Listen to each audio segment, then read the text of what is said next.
We have Susan Brower here, and her title is From Mogadishu to Main Street, How Immigrants Have Shaped and Reshaped Minnesota Communities.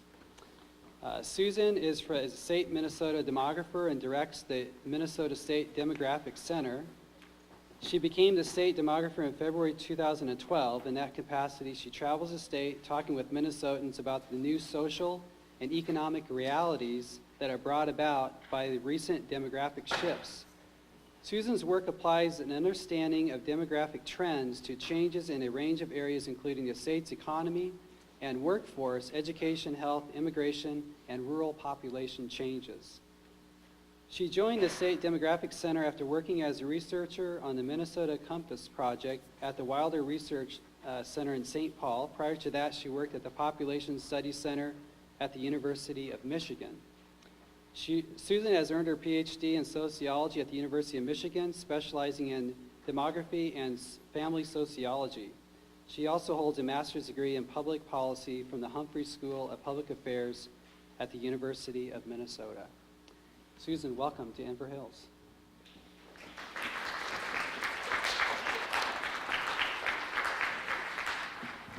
Hi, everyone.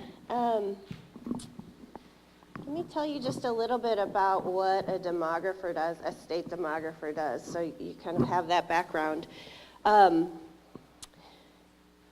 First, I'll say I live in Minneapolis. I have a couple of school-age kids, and my daughter, who is kind of a math person, I tell her, you want to be a demographer when you grow up, right?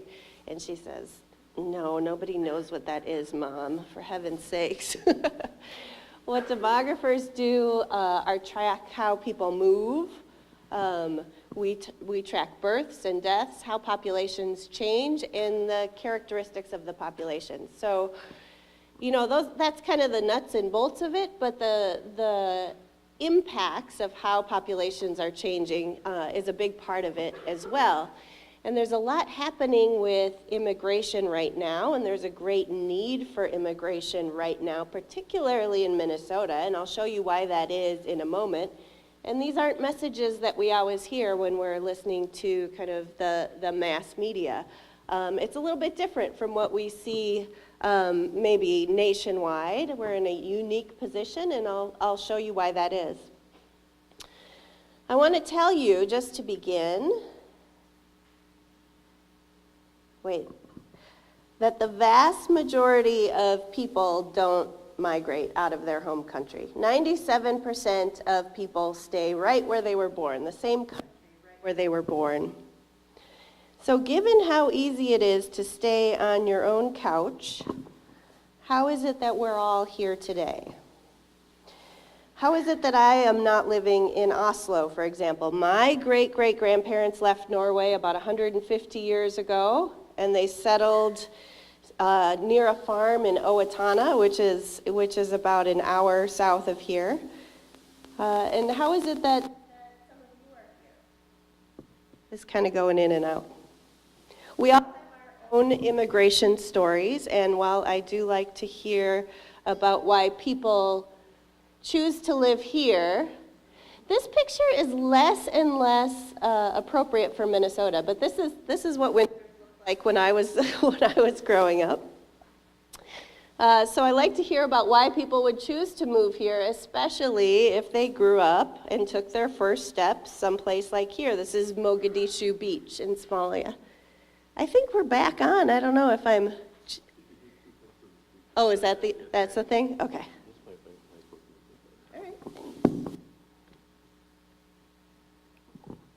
All right. I think of our state's immigration story as a series of historical accidents, chance intersections of larger macro-level events and circumstances from which emerged a collection of people who now share the same time and space. We're all here in the same room as we are doing this morning. Scholars have often talked about immigration in terms of push and pull factors. Push factors are the things that make people start thinking, you know, maybe I should consider moving somewhere else. People might be gently pushed away because they don't have job prospects, or they may be shoved hard because there's civil unrest, there's violence. And on the receiving side of immigration, people are pulled toward economic opportunities for themselves or for the children they may someday have or they already have. They may simply be pulled toward safety. Sometimes these factors pull as a result of deliberate policy decisions in the US, federal policy decisions. Other times, the pull may be less formal, less organized, less institutionalized. So when a number of these large-scale factors align, push, and pull together, there's this brief opportunity that opens up through which immigrants pass. Some more momentum is built when you have a few people moving to a place, then you get a few more. It kind of opens up this flow where you get a critical mass of people moving from one location to another because it feels comfortable. There's a critical mass of people with the same language. There's amenities, there's retail, things that feel culturally appropriate and that feel comfortable and familiar. And so this is kind of the process through which people end up moving oceans away. I want to share with you tonight some examples. It's not tonight. Good morning. I want to share with you this morning some examples of some of those windows that opened up to bring us together, to bring Minnesotans together today. But I'd first like to take a few minutes to share with you Minnesota's immigration story by the numbers. What may be surprising to you is that today we have fewer foreign-born than we had in 1920. Those are the blue bars there, and you can see that it's under 500,000. It looks like my number values disappeared here somewhere in the translation, but you can see that there are under 500,000 foreign-born residents of Minnesota in 1920, and there's still under 500,000 today, and it's less than we had in 1920. It still makes up a smaller proportion of our residents. Now about 9% of our state are born in another country. And in 1920, that percentage was 20%. So, but just in terms of raw number, we have about as many immigrants as we had in 1920 when the state was much, much smaller. Now, people have kind of a short-term memory, so I think they tend to compare today with just a few decades back, and you can see in the 1970s and 1980s, we just didn't have many people who were foreign-born, who were immigrants. That growth has really come in the last 20, 30 years, and oftentimes that's what people compare our history against rather than looking back to the last century.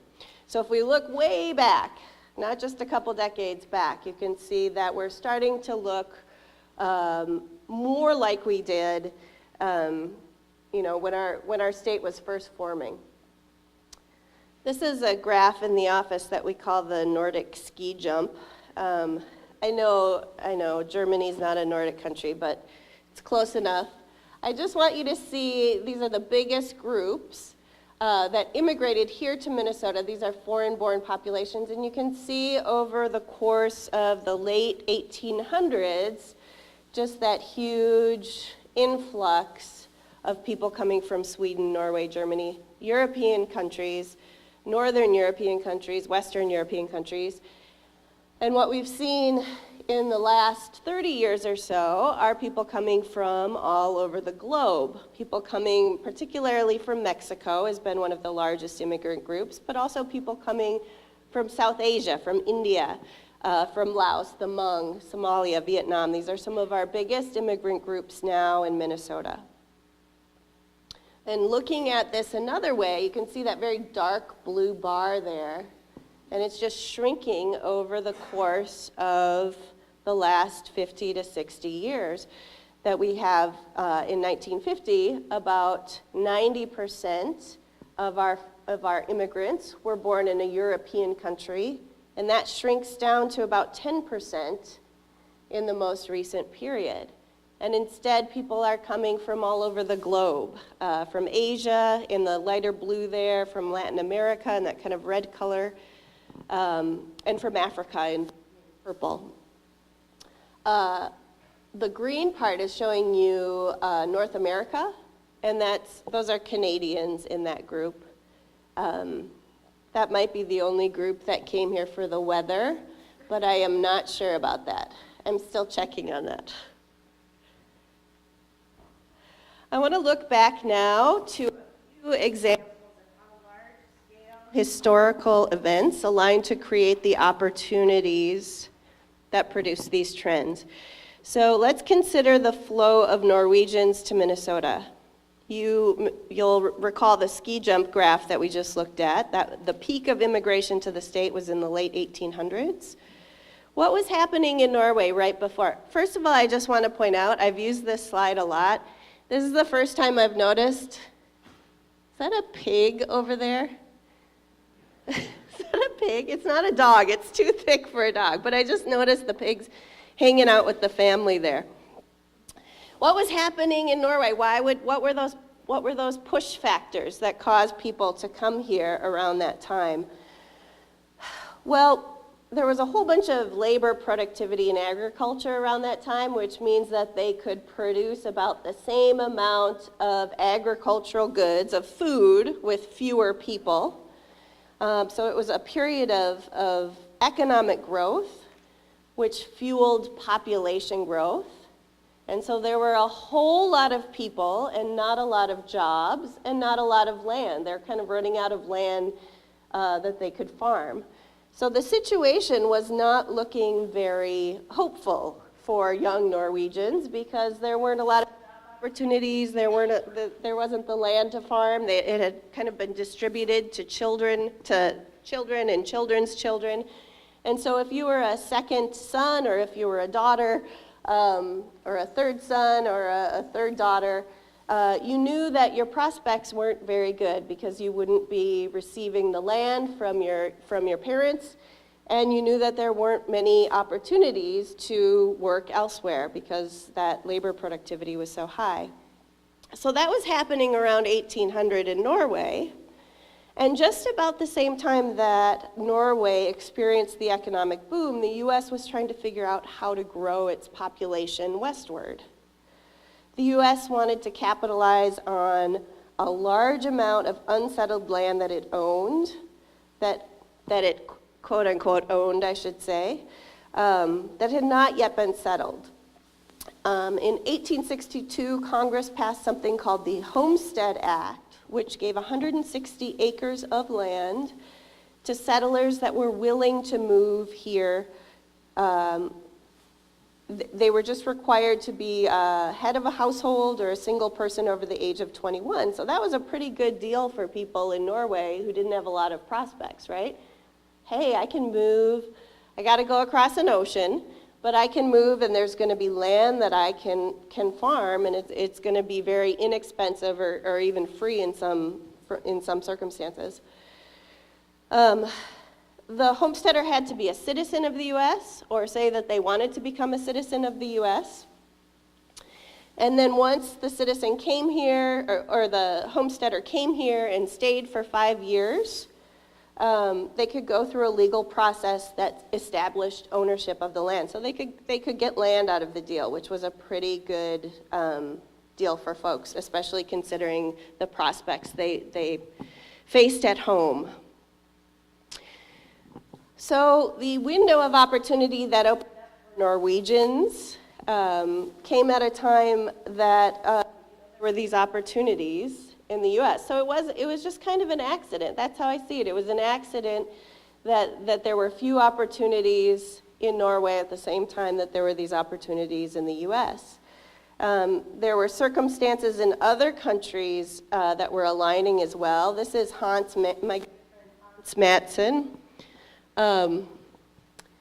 In recent years, I think I mentioned I live in Minneapolis. I have neighbors that look a little like Aunt Matson recently, the lumber sexual look here. But he was one of Minnesota's first Secretary of States, and he was an immigration booster. He came here in the early 1850s, and he wrote a booklet back home to the Swedes back home in their own language to talk about what they would find if they came to Minnesota. He wrote a lot about, it was kind of like a how-to guide. Where can you find land? What crops grow here? You know, how is it that you have to claim your homestead land? It was kind of a step-by-step book. But he also told people about what it was like here. And he wrote about, I love this, he wrote about the Minnesota climate. And what do you think he wrote? What would we write about today if we were writing about Minnesota climate? Cold, it's cold. Yeah. He wrote, without treading upon the truth too closely, one can say that the climate in Minnesota is one of the healthiest in the world. We breathe in a constant, dry, fresh air, inasmuch as hazy weather is as good as unknown. Thousands of weak and suffering people come to Minnesota to win back their health, and many leave the state new and healthy people during this time. People become so taken in by our naturally beautiful and healthy state that they settle themselves in peace here during the rest of their lives. The cold in the winter is approximately as severe as in Stockholm, and the summer is pleasant, although it may be somewhat warmer than the middle part of Sweden. This is my favorite part. He says, there is certainly good and fruitful soil in other states as well, but what does that help if you cannot stand the climate and you are always sick, as has been the case with many countrymen who have settled down in the unhealthy tracts in the South. Now, we don't talk about the climate in Minnesota like this, like it's some big asset. We talk about how, you shouldn't tell people about the weather until they get here, and then they can kind of, then give them a warm coat or something. Well, at the time, he thought that this was the best place you could possibly live. He was he thought this was the climate you would want if you could select anything else. So, I want to turn to some more recent examples of how the large-scale complex events align to produce some of these movement of people. You can see here in Minnesota that our largest immigrant groups come from Mexico, and then Somalia, and then India. So there's really very different historical patterns that got us all here. There's a different story for Mexican workers who came here as economic immigrants. There's a different story for Somali, many of whom came as Somali residents who came here, many came here as refugees. And then the group from India largely came here as high-skilled workers, many on H-1B visas, specifically coming for a job that already existed for them. So there's a lot of different stories, a lot of different ways that people came here. And we all kind of landed here along different timelines. As you can see here, Minnesota is a place that historically has housed a lot of refugees. This is kind of what our refugee arrival patterns have looked like. And the blue areas in the 1970s and 80s are showing you that people were coming from Southeast Asia, from Vietnam, from Cambodia, from Laos, both Laotian, but mostly Hmong coming from Laos. You can see the yellow, there was a little bit of movement from the former Soviet Union, and then from Africa more recently in the kind of red and pink colors. Minnesota is a little bit unique. We have a slightly higher proportion of our immigrants who came here as refugees, or families came as refugees. And that's another historical accident. We just happened to have people who were particularly faith-based, community organizations, a lot of churches who wanted to resettle people. They said, we see this need and we want to meet this need. And so after the unrest in Southeast Asia, 70s in particular, they were ready. They had kind of the Lutheran social services and Catholic charities were ready and knew what to do to settle people here in Minnesota. And that pattern that we have the people that know how the system works, and we have the resources, and we have people mobilized around this issue. And that kind of set up, made the way for migration flows that came later on. We're looking at a map of Minnesota, and you can see, I know it's a little bit hard to see, but the concentration of immigrants are right here in the Twin Cities by and large. So those red dots represent 500 people who are foreign-born. That there's also, there's concentrations around the metro area, but there's also a lot of small towns that have high concentrations of immigrants, particularly when you think about how small those towns are. And I want to look at one in particular, Faribault. It's not far from Owatonna, where my family settled. But what happened in Faribault in the last 20 to 30 years is there's been this great increase in racial and cultural diversity that's largely been driven by international immigration. So in the 1990s, a very small proportion of people were people of color, and now in Faribault, 1 in 4. So look back where Faribault is. This is south of the Twin Cities. It's a town, but it's kind of surrounded by farmland. And this is what Faribault looked like in 1898. This is their main street.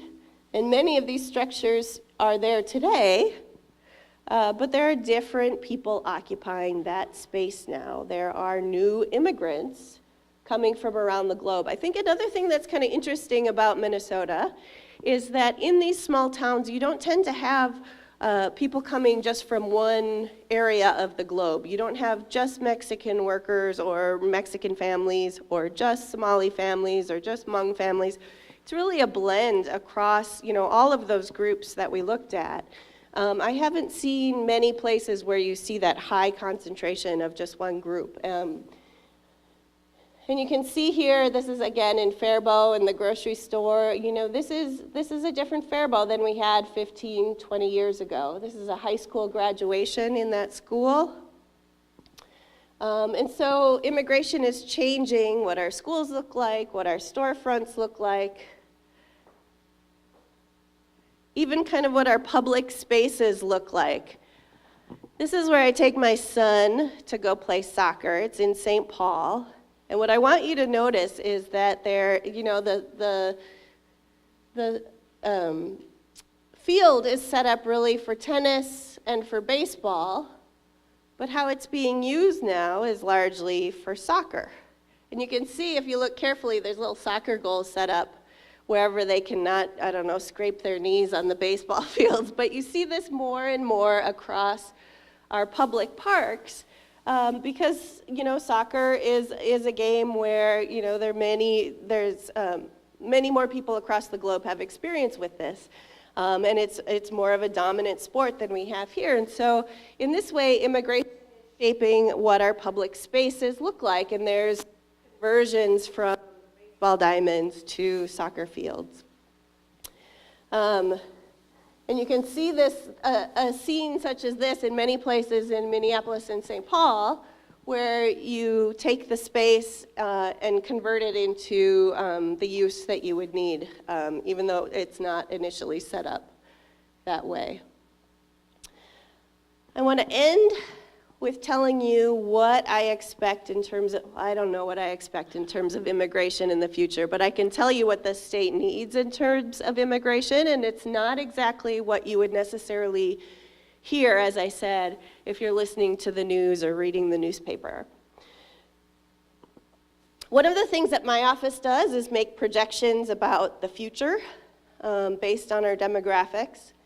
And one of the things that's happening right now is that we're going through a massive transition in our demographics. And it's because we have a lot of people who are age, in their 60s and 70s, who are moving, 50s and 60s, who are moving into retirement or have already moved into retirement. And so what that does is it makes it really very, very hard for our labor force to grow. Why do you care about labor force? Well, if you're an employer and you want to hire someone and there's not a lot of workers around, you're going to care quite a bit. If you're a person who's a worker, this might be a good situation for you because there might be more opportunities, and indeed I think there will be more opportunities. But this is very different from what we had in the past. In the 1990s, for example, our workforce, this is just the number of people who go to work every day, our workforce grew by about 40,000 people each year, or about 400,000, 380,000 over the course of that decade. This decade will only grow by about 8,000 each year. That's a really different situation. I don't know, this is, I can't tell you enough how important this is to our employers and to our economy that we are facing some really serious labor force shortages. When I talk to employers of big companies, small companies, this scares them. They get big, round saucer eyes when they see this because they know that it's going to be tough to find the people they need under these kind of growth conditions.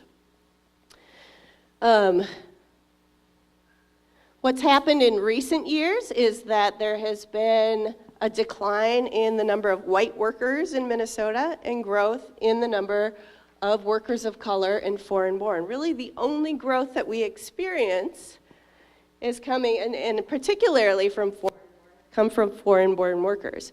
So increasingly, immigration is central to our economy and to what employers need. This isn't a story you'll always hear, but this is by the numbers. If you just look at how we're growing now and what we'll need in the future, immigration has to be a big part of it. Right now in Minnesota, we have about the same number of people looking for work as we have job openings. Hasn't always been the case. Those gray bars are showing you the number of people who are looking for work, the unemployed, and the blue bars are showing you job vacancies or kind of the job openings that employers have. If you look around the time of the recession or after the recession, you can see that the number of people looking for work far outnumbered the number of jobs that we had. But right now, it's really very, very close. Now that doesn't say anything about whether those people are in the right place for the job or if they have the skills. It just says there's roughly about the same number of people looking for work as there are jobs. This is with a pretty healthy flow of people coming from other countries. If that changes, that's going to be a big problem for us. Now what we're already starting to see is that employers are experiencing labor force shortages. They're busing people in to work at the Twin Stadium. There's a shortage of people in healthcare. We're already starting to see the impact of this demographic change. This is good news for most of you guys. I gotta tell you, this is big opportunity for you. But it also means in terms of our immigration, this is a central part of all of our well-being. Will our economy continue to grow and thrive in the same way? I really think that it's going to be immigration will play a serious role in how well our economy does in the future, particularly here in Minnesota. Excuse me. And so, while it doesn't always kind of match up with the messages we're hearing about this is just the numbers.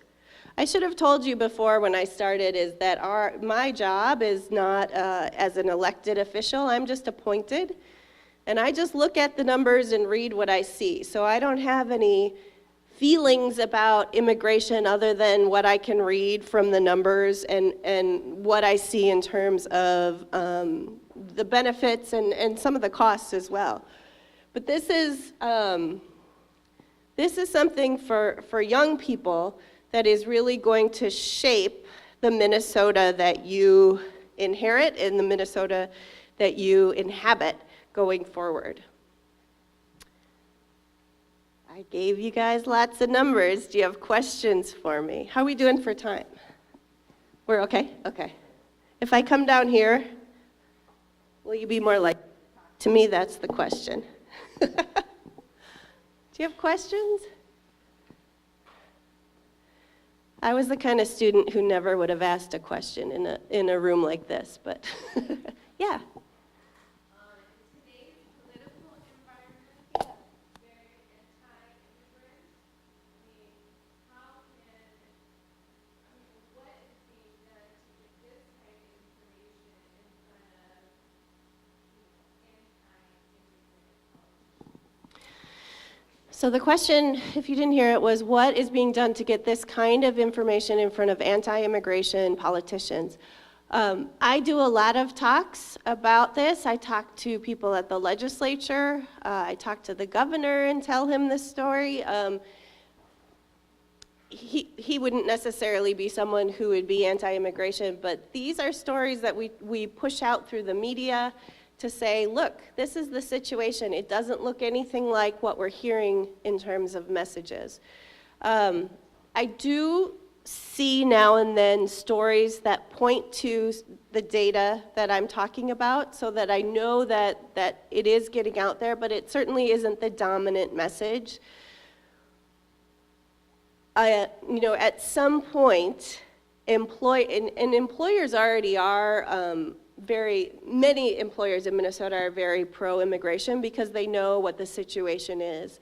We have, for example, the Chamber of Commerce here in Minnesota who has been talking about how important immigration is to Minnesota employees for years now. And so these messages are getting out there. I don't know the magic formula for getting it any wider, getting any more of a wider audience. But I can say that this is the reality, and at some point, the reality is going to play out through the economics, I think. Yeah, it's frustrating. It doesn't align with what we see. I mean, another example of this is, if you look at immigration to the U.S. from Mexico.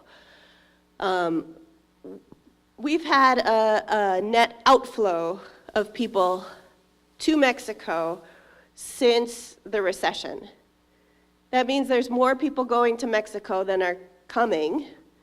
And so when you think about building a wall, for example, it doesn't align with the reality. This isn't the reality, unless it kind of aligns with the reality if you think you're trying to keep people in because we need workers so bad, but I don't think that's the intent.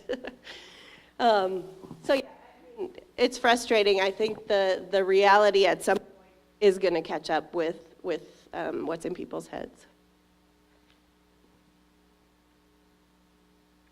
Yeah.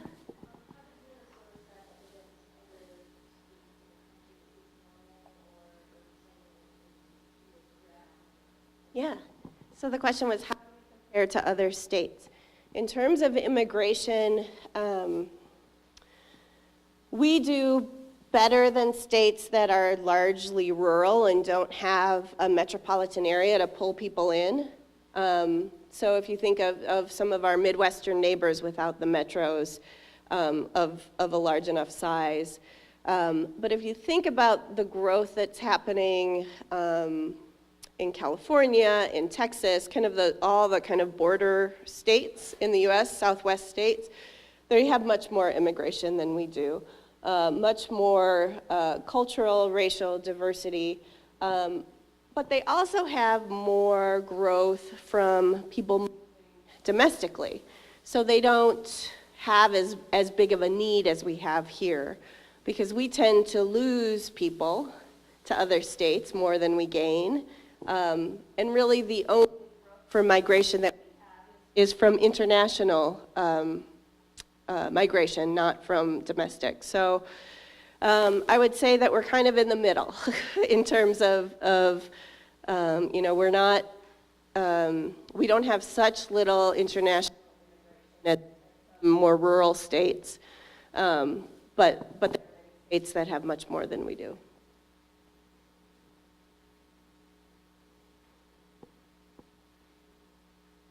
Anybody else? Yeah. Foreignborn immigrants, what's the percentage that stay in the Twin Cities? Do most stay in the Twin Cities, or do they migrate to other states or even to the smaller towns?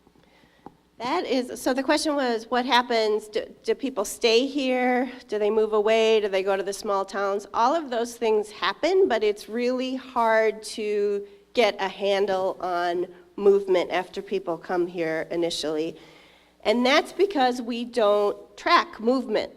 And that's probably a good thing. That's just part of our culture, is that I don't want to register with the government when I move, right? That's not something that appeals to me. But other countries do that.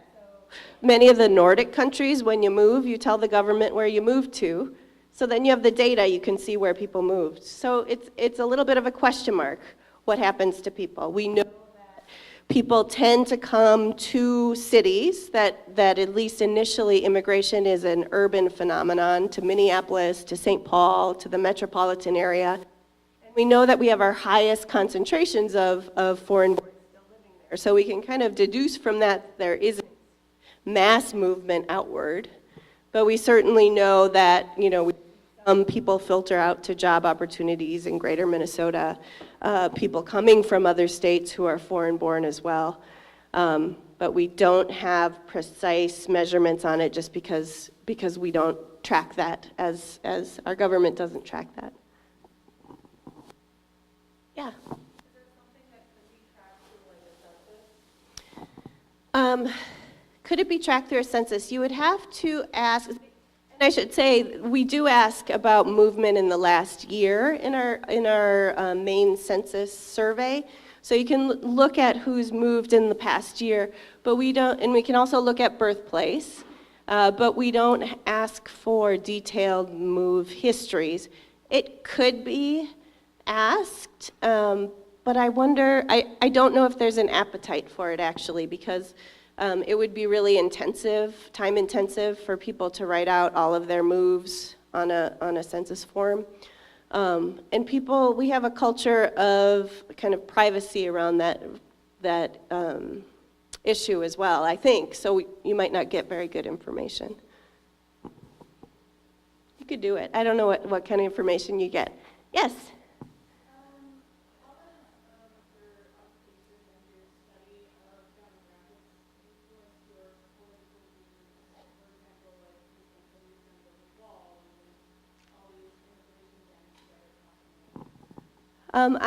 I was telling this same story before we ever heard about a wall, about immigration, because demographics move so slowly. You can see them coming from 50. You can see what the change has been from 50 years back, and you can see what it's going to look like 50 years ahead.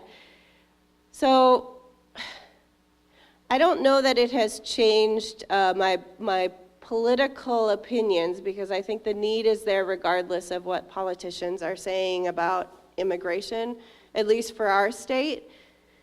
This is how we're going to have to grow going forward. And that's because we don't have a lot of children. We're not going to continue to grow just internally.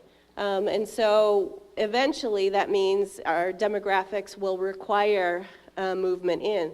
It's not like we're unique. This is what happened in Japan, in Italy. There's all kinds of precedent for what's happening to us now. That the aging just happens when you don't have a lot of kids, when you have low birth rates. People say, well, is that going to change in the future? I can't see it. I can't see, my parents' generation, people in their 70s sometimes had 5, 6, 7 children, and that's just not what a lot of people do today. Of course, there's families that are large, but it's not the average experience, I would say, if we look across a whole group of people. And so that's kind of the foundation on which all of this immigration stuff flows. If you're not creating more people internally, then they're going to have to come from somewhere else if you're going to continue to grow as you had in the past. So I kind of see, even though it sounds like I'm saying a very politically charged message, I really feel like I'm speaking from the numbers, from what I'm reading from the data. So, yeah. Yeah. Okay. What Yeah. you talk to companies, what sectors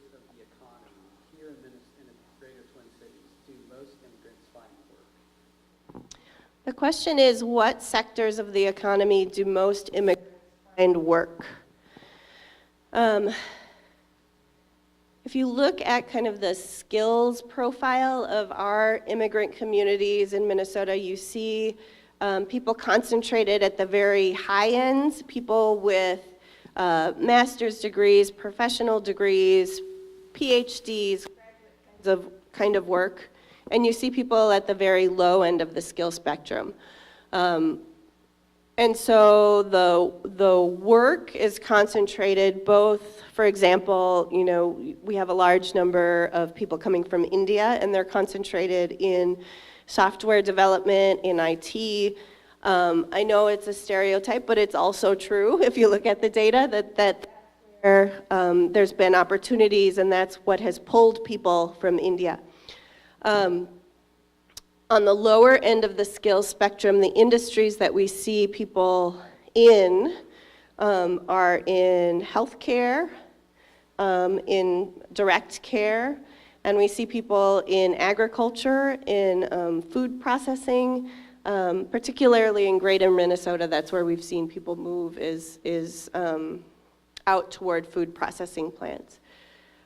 But that said, there are people in all, you know, in all industries, but if you want to kind of generalize the most concentrations, I would say those would be those. Yeah. Larger concentrations of immigrants and refugees concentrated in the Twin Cities area. How is, you know, numbers like crime and violence affected by these numbers? Because I think there's a lot of vagueness about, and misconceptions about violence and crime in communities that are primarily immigrant and refugees. Mm-hmm. The question was, how has crime changed with, you know, when we've seen increases in in immigrant populations? Again, this is an area where, at least locally, we don't have great data on crimes committed by refugees, but refugees or immigrants. But of other studies nationally that have looked at this issue, there just hasn't been a correlation between immigrants and greater crime rates. In fact, there's been a negative relationship in that where you have that immigrants are less likely than native-born U.S. Citizens to commit a crime. So the relationship, at least in the national studies, just isn't there. We can't say specifically in Minnesota because we don't have the data to be able to do so. You guys gonna be demographers now? Oh no, I don't think so. Well, thank you everyone. It was good to talk.